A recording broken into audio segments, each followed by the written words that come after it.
Hey, what is going on, guys? My name is BloodHound and welcome to a different kind of video. Today I'm going to be going over my setup as of January 1st. That way you get to see what I'm working with, how I make my videos, and how it looks when I do so. I'm also making this video just in case my setup happens to change throughout the years, or if I happen to make an updated video down the line, you can see where I started in 2018. Before I begin, I'm not going to switch to a vlog style video, so gameplay is still going to be in the background while the pictures appear on screen. Again, apologies for the piss poor camera work. I don't have the best camera in the world, so keep that in mind when the pictures pop up. So, with that out of the way, let's begin. First up, let's go over the desk. I use an IKEA Beckhand desk that is around 50 or so inches in length. I have the non-motorized version, so for me to change it to a sit-stand desk, I need a wrench and basically redo my entire setup.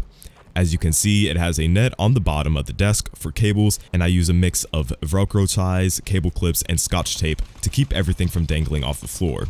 It's not the cleanest thing in the world, but it's better than what I had before. Now, these are my main headphones that I use when I go out to listen to music, watch videos, and whatnot on the go.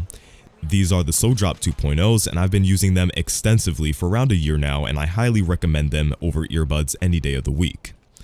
As for sitting on my desk, I use the Audio-Technica AD700X's open back headphones. I've been using them for around a year and a half now, and all I can say is that they're worth every penny. For just around $100, these offer the cleanest and natural sound I have ever experienced thanks to the open back design.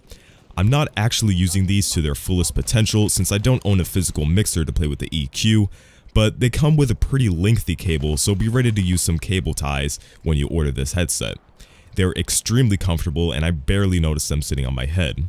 If you happen to wear glasses, you won't experience the quote-unquote gamer squeeze, where the headset just clenches your head and jabs your glasses into your head.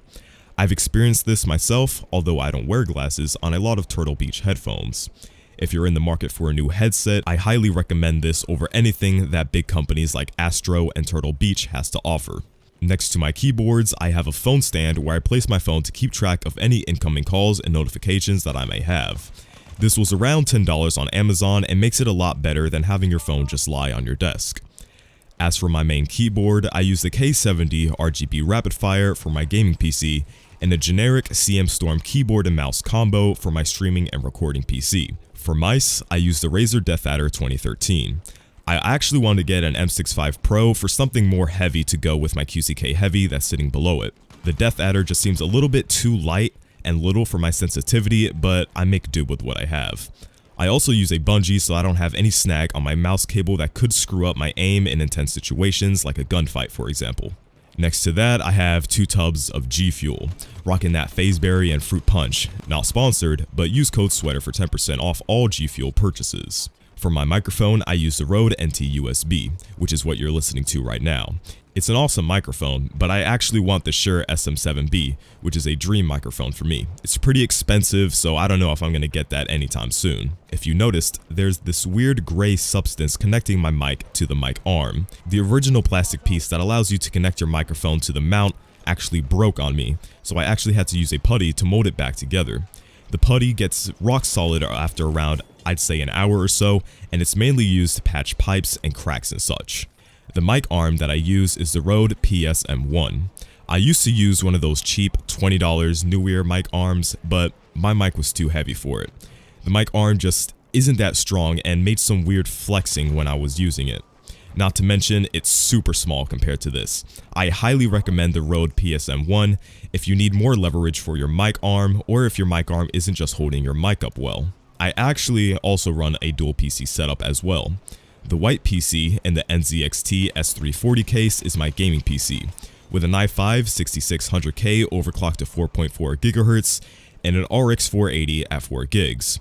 I probably should have went with an i7, which is what I hate myself for not getting, but for my streaming PC, I have a GTX 750 Ti and an AMD 860K CPU with an Elgato HD60 Pro.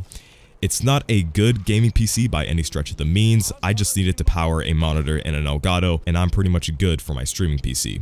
For recording, I use OBS. The Elgato software is somewhat limited and you have to export to MP4 after recording, which could take forever.